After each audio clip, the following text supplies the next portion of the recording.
ابو سعید خدری رضی اللہ تعالیٰ سے مروی ہے، اللہ کے نبی صلی اللہ علیہ وسلم بیان فرماتے ہیں ایما مسلم کسا مسلما ثوبا علی عری، جو بھی مسلمان کسی مسلمان کو کپڑا پہنا دے جبکہ وہ ننگا ہو، جبکہ اس کے پاس کپڑے نہ ہوں، کساہ اللہ من خضر الجنہ، اللہ رب العالمین جنت کا ہرا بھرا اس کو کپڑا پہنائے گا۔ وَأَيَّمَا مُسْلِمٍ أَطْعَمَ مُسْلِمًا عَلَى جُوعٍ، اور جو مسلمان کسی مسلمان کو جو بھوکا ہو اس کو کھانا کھلا دے، أَطْعَمَهُ اللَّهُ مِن ثِمَارِ الْجَنَّةِ، اللہ رب العالمین اس کو جنت کے پھلوں میں سے کھلائے گا۔ وَأَيُّمَا مُسْلِمٍ سَقَى مُسْلِمًا عَلَى ظَمَإٍ، اور جو مسلمان کسی پیاسے مسلمان کو پانی پلا دے،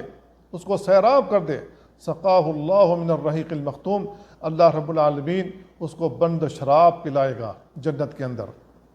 اس کو امام ابو داؤد اور امام بیہقی نے روایت کیا ہے۔ ایک اور روایت ابن عباس رضی اللہ عنہما سے مروی ہے کہ اللہ کے نبی صلی اللہ علیہ وسلم بیان فرمایا ما من مسلم کسا مسلما ثوبا، جو بھی مسلمان کسی مسلمان کو کپڑا پہنا دے، الا کان فی حفظ اللہ،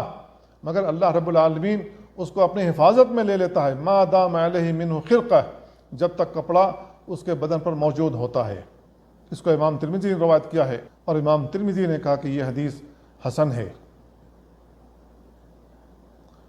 تو میرے بھائیو، اس حدیث کے اندر اللہ کے نبی صلی اللہ علیہ وسلم نے بہت بڑی فضیلت بیان فرمائی ہے، اور وہ فضیلت کیا ہے کہ جو بھی مسلمان کسی کو کپڑا پہنا دے جب تک کپڑا اس کے بدن پر موجود ہے، اس کے سطر کو ڈھکے ہوئے، اس کے بدن کو ڈھکے ہوئے ہے، اللہ رب العالمین کی حفاظت میں ہوتا ہے جب تک کہ وہ کپڑا اس کے بدن پر موجود ہے۔